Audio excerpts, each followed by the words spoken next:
Au nom du Père, du Fils et du Saint-Esprit, ainsi soit-il. Mes révérends pères, messieurs, mes bien chers frères, cette fête du Christ roi que nous célébrons aujourd'hui a été introduite par le pape Pie XI en 1925. Était-ce une innovation? La royauté du Christ était-elle une vérité nouvelle? Pie XI a-t-il introduit dans le calendrier liturgique une dévotion nouvelle? En fait, non. Ce n'est pas une dévotion nouvelle parce que la fête traditionnelle de la royauté du Christ est une des plus anciennes de l'Église, au moins aussi ancienne que celle de Noël. La fête traditionnelle de la royauté du Christ, c'est la fête de l'Épiphanie. Car dans l'hommage des trois rois, nous voyons l'hommage de tous les peuples et de tous les princes au roi des rois. Les mages offrent l'or à Jésus pour reconnaître sa royauté. Quelle a donc été l'intention de Pie XI en introduisant cette fête du Christ roi? C'est qu'un des aspects de la royauté du Christ était en train de tomber dans l'oubli. À notre époque de laïcisme et d'athéisme, il fallait et il faut rappeler ce qui autrefois était évident pour tout chrétien, à savoir que le Christ règne sur la société. Si la religion et la vie politique, si l'Église et la société civile sont distincts, ils ne sont pas séparés. Il faut savoir gré à Pie XI de l'avoir rappelé dans cette magnifique encyclique, même si tous les actes de gouvernement de son pontificat n'ont pas été à la hauteur de cette encyclique. Cette doctrine oubliée ou mal connue, il nous faut la considérer aujourd'hui. Alors nous essayerons d'en voir successivement les sources, le contenu et les conséquences pratiques pour aujourd'hui. Les sources de la royauté du Christ, c'est l'incarnation et la rédemption. Le Christ est roi parce qu'il est Dieu et homme, et le Christ est roi parce qu'il est rédempteur. Le Christ est roi parce qu'il est Dieu et homme. Parce qu'il est Dieu, il est roi. Et parce qu'il est homme, il est un roi humain. Son règne est le règne d'un homme. La nature humaine du Christ est investie de la royauté, car elle est celle d'un Dieu et donc d'un roi. La royauté du Christ n'est pas seulement la royauté de Dieu, mais elle est bel et bien la royauté d'un homme véritable, possédant un corps et une âme. Royauté d'un homme qui peut dire en toute vérité « Tout pouvoir m'a été donné au ciel et sur la terre ». Car, même s'il possède la puissance absolue comme Dieu, de par sa nature humaine, il peut dire qu'elle lui a été donnée. Et donc, sa royauté n'est pas seulement spirituelle, mais aussi temporelle, car l'homme vit dans le temps. L'homme n'est pas un pur esprit, et donc la royauté du Christ s'étend sur tout le champ de la vie humaine, sur la vie individuelle, personnelle, et aussi sur les vies sociales et politiques. L'homme est social, la société est connaturelle à l'homme, c'est-à-dire que l'homme est nécessairement social par nature, et donc la société aussi est soumise à la royauté du Christ. Le Christ est roi aussi parce qu'il est rédempteur. Il est rédempteur, c'est-à-dire que l'homme ne peut se sauver que par Jésus-Christ. L'homme ne peut accéder à la vie surnaturelle, à la vie éternelle que par Jésus-Christ. Il est l'unique médiateur, et donc l'homme ne peut être sauvé de la mort éternelle et délivré de son péché que par le recours à Jésus-Christ. La nature, autrement dit, la nature ne peut être guérie que par la grâce. Sans la grâce, et donc sans Jésus-Christ, il est impossible de s'abstenir du péché de façon durable et sérieuse. Même en cette vie, même pour la vie d'ici-bas, l'homme a besoin de Jésus-Christ pour combattre le mal et faire le bien. Et par conséquent, la vie sociale, la vie politique elle-même, ne peut pas se passer de Jésus-Christ. C'est ce que répondait le cardinal Pie à Napoléon III. Sire, en substance, le cardinal Pie disait ceci: « Sire, je ne sais pas si le moment est venu pour Jésus-Christ de régner. Je ne suis pas un politique. Vous êtes un politique, vous me dites que le moment de son règne n'est pas venu, je ne peux pas vous répondre. Mais ce que je sais, et là je cite les paroles du cardinal Pie, le moment n'est pas venu pour Jésus-Christ de régner, alors le moment n'est pas venu pour les gouvernements de durer. Sans le Christ, la société ne peut pas durer et ne peut pas assurer le bien commun. Ainsi donc, le Christ est roi de la société parce qu'il est Dieu et parce qu'il est rédempteur. Telle est la source de la doctrine politique de l'Église, car l'Église a une doctrine politique. L'Église n'a pas un programme politique. Elle n'a pas de solutions concrètes à proposer aux problèmes actuels. Encore moins peut-elle donner des consignes électorales. Mais elle a une doctrine, c'est-à-dire des principes fondamentaux quant à la nature et au but de la société et du gouvernement. On l'appelle en d'autres termes la doctrine sociale de l'Église. Et cette doctrine sociale de l'Église ne date pas, comme on pourrait le croire, comme parfois on le croit, cette doctrine sociale de l'Église ne date pas de Léon XIII. L'Église n'a pas entendu le XIXe siècle pour se préoccuper de la justice, de l'économie, du capitalisme, du libéralisme et du gouvernement des peuples. Toute la renaissance de la civilisation après les invasions barbares, toute l'œuvre du magistère et des théologiens, toute la construction qui a été faite par les moines et par les évêques est là pour témoigner de l'existence, de la fécondité et de la vitalité de la doctrine politique de l'Église. Doctrine qui fut vécue avant même d'être explicitée. Il nous faudrait alors exposer toute l'histoire de la chrétienté depuis l'origine, c'est-à-dire depuis la fin des persécutions jusqu'à nos jours. Ce serait toute l'histoire de l'Église. Voici la source de cette doctrine, donc. La rédemption est l'incarnation. Donc le Christ règne sur la société, sur la vie politique. Mais quelle est cette doctrine? Quel est l'enseignement politique de l'Église? Alors essayons d'en saisir quelques points essentiels concernant l'État, concernant l'autorité, concernant la famille et enfin concernant les corps intermédiaires. Quel rapport y a-t-il entre l'Église et l'État? En fait, nous l'avons déjà dit.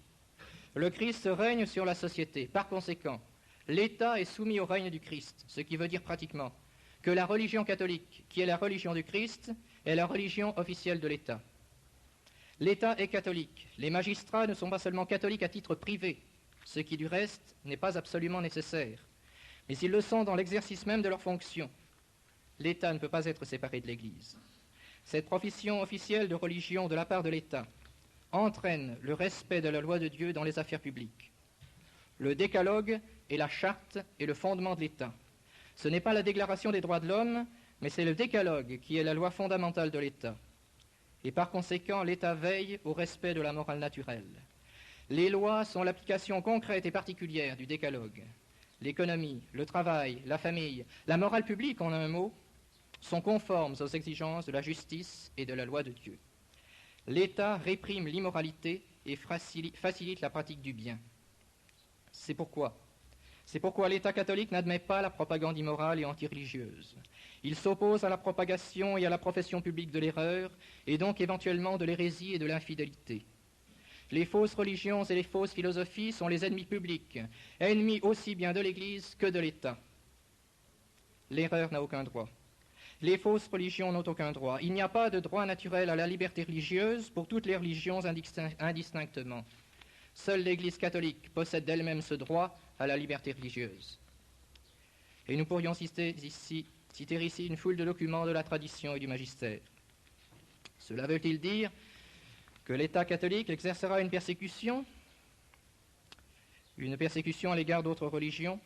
Eh bien, notons tout d'abord que l'intime de la conscience et la vie privée de la famille ne sont pas du ressort de l'État, et qu'il ne peut donc pas intervenir. C'est pourquoi l'Église n'a jamais admis les dragonnades de Louis XIV, pas plus que certains procédés de l'empereur Charlemagne, qui attaquaient le fort intime de la conscience ou le fort intime des familles. Mais il est vrai que la propagande et la profession publique d'hérésie ou de fausse philosophie n'a aucun droit à exister. Et si l'État catholique les tolère, c'est pour éviter un plus grand mal, que serait une guerre civile ou une brisure de la société. L'État peut tolérer l'hérésie, l'État peut tolérer les fausses religions, oui, mais il les tolère comme un mal, il les tolère comme il tolère les maisons de tolérance. C'est la prudence politique ici qui intervient, ce n'est pas le droit naturel. Et si l'État protège la religion, si l'État protège l'Église, l'Église à son tour assure le bien de la société. C'est l'Église qui est le ferment de la civilisation. C'est la religion qui fonde les vertus sans lesquelles l'État ne saurait subsister. Honnêteté, piété, patriotisme, sacrifice, justice, tout cela, en définitive, est fondé sur le Christ et sur l'Église. L'équité des magistrats, la fidélité des soldats, l'entraide et la solidarité entre les citoyens, voilà ce que l'Église apporte à l'État. Nos patries, nous pouvons le constater historiquement, ont été faites par les saints. Saint Rémy, Sainte Jeanne d'Arc, Saint Nicolas de Flux, Saint Étienne de Hongrie. L'État et l'Église, s'ils sont distincts, ne sont pas séparés. Et la première victime de la séparation et de la laïcité, ce sera l'État. C'est l'Église qui est à l'origine de la civilisation. C'est l'Église qui est à l'origine des plus beaux fleurons de la civilisation que sont les cathédrales et les universités. Et puis nous pourrions passer en revue tous les arts, et la musique en particulier. L'autorité aussi repose sur l'Église. L'autorité repose sur l'Église. Non pas que le clergé ait à exercer une autorité politique. Catholique ne veut pas dire clérical. Et le clergé est en général plutôt incompétent en pareille matière, sauf exception. Mais c'est l'Église qui donne à l'autorité son caractère sacré. Car l'autorité, même l'autorité civile, est exercée au nom de Dieu. Non est potestas nisi ad Deo, dit saint Paul. Il n'y a pas de puissance qui ne vienne de Dieu, qui ne vienne pas de Dieu. L'autorité, celle du prince comme celle du père de famille, est sacrée. Et c'est ce que l'Église a toujours reconnu. Nous en voyons le témoignage par l'onction du sacre royal.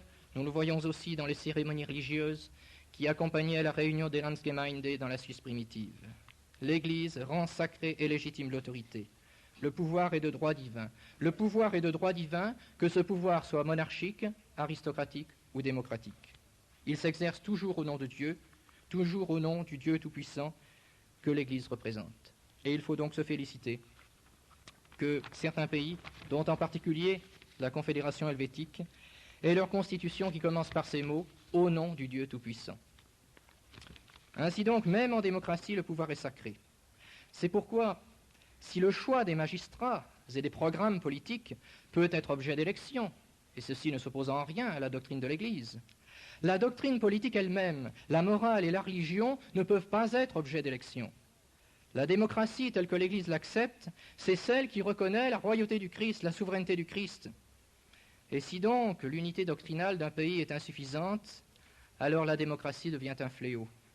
Car ce ne sont plus les hommes et les programmes qui sont élus, ce qui serait tout à fait normal, mais c'est notre Seigneur Jésus-Christ lui-même qui est mis au rang des faux prophètes, des fausses doctrines. La démocratie peut être sacrée si elle est catholique, sinon elle est perversité. État, autorité. La famille. La famille est le siège de la première autorité, celle qui est présupposée à toute autre autorité sociale et qu'aucune ne peut supprimer, l'autorité du père de famille. L'État protège et soutient l'autorité familiale. Il doit lui laisser les moyens de vivre et de s'épanouir. La liberté de la famille. Et c'est sur la liberté de la famille, sur les droits de la famille que se fonde la propriété familiale, la législation du travail, la législation économique. Économie veut dire étymologiquement la loi de la maison. Autrement dit, l'économie est pour les familles, elle n'est pas pour la puissance des individus, elle n'est pas pour la puissance de l'État, elle n'est pas pour la puissance des sociétés multinationales. Et puis enfin, entre la famille et l'État, il existe une foule, un tissu complexe et varié de sociétés intermédiaires. Ce sont les entreprises, les métiers, les professions, les communes, les provinces, les cantons. Toutes ces sociétés ont des noms divers selon les circonstances historiques et géographiques, mais peu importe. Ce sont elles qui constituent toute la vie quasi biologique du corps social. Ce ne sont pas des subdivisions administratives, mais chacune est souveraine en son domaine. La société catholique, la cité catholique, est l'inverse de l'État moderne centralisateur où l'individu n'est qu'un élément. La société catholique est un organisme vivant composé de multiples cellules unies dans l'État par l'Église. C'est pourquoi saint Pie X, dans sa lettre Notre charge apostolique, lettre qui condamnait le sillon, disait ceci: « On ne bâtira pas la cité autrement que Dieu ne l'a bâtie. On n'édifiera pas la société si l'Église n'en jette les bases et ne dirige pas les travaux. Non, la civilisation n'est pas à inventer, ni la cité nouvelle à bâtir dans les nuées. Elle a été, elle est, c'est la civilisation chrétienne, c'est la cité catholique. Il ne s'agit que de l'instaurer et la restaurer sans cesse sur ses fondements naturels et divins, contre les attaques toujours renaissantes de l'utopie malsaine, de la révolte et de l'impiété. Omnia instaurare in Christo. » Voilà comment parlait saint Pie X au début de ce siècle. Mais nous nous posons tout de suite une question. Comment ? Comment opérer cette instauration, cette restauration ? La tentation est forte, bien sûr, aujourd'hui, de considérer cette doctrine comme un pieux rêve dépassé, un idéal utopique. C'est impossible, diront certains, disent beaucoup de catholiques. L'Église doit abandonner ses prétentions. Elle doit se contenter d'une humble place dans le cadre de la démocratie libérale ou socialiste. Elle doit se mettre au rang des autres religions. Elle doit se contenter d'un siège ou d'un strapontin dans ce qui serait comme une union des religions. Et bien plus, non seulement l'Église doit se contenter d'une place secondaire, mais on fait entendre à ses oreilles cette tentation que notre Seigneur Jésus-Christ lui-même a entendue pendant le désert, la troisième tentation du désert. Omnia tibi dabo si cadens adora verisme. Je te donnerai tout cela si tombant à mes pieds tu m'adores. Je te donnerai tout cela, je te ferai respecter et admirer, ô Église, je t'apporterai l'hommage des peuples, ô Église, moi la démocratie, moi la révolution, si cadens adora verisme. Si tu t'abaisses et si tu m'adores, c'est le fameux rapprochement blasphématoire de l'Évangile et de la révolution.